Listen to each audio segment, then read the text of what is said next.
नकिया चढ़ले बाड़ू मुहावा फुलौले बाड़ू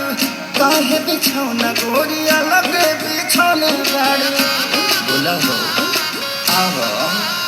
हाँ नकिया चढ़ले बाड़ू मुहावा फुलौले बाड़ू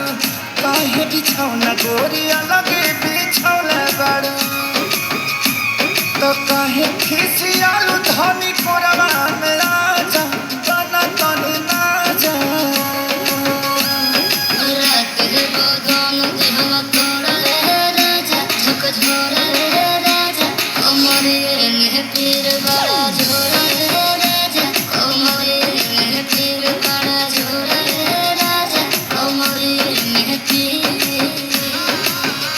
करी नाच नाच अच्छे से जैसे नाचती है नाच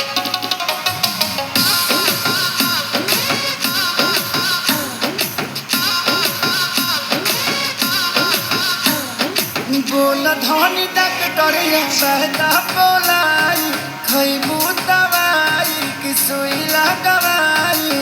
दिनों में फूल फूल विटामिन खिलावेला रात में नौरजी तो खर्चा करावेला हो तो मजबूरी बुझ होई तोहर राजा सहतनी साजा वो छोटा देह पूरे पूरे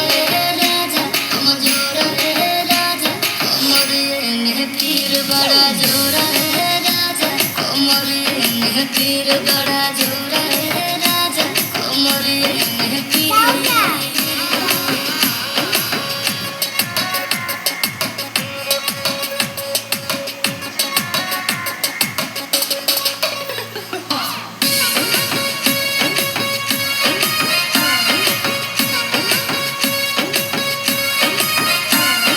बनल मिजाज प्यार मरल बेजोड़ हो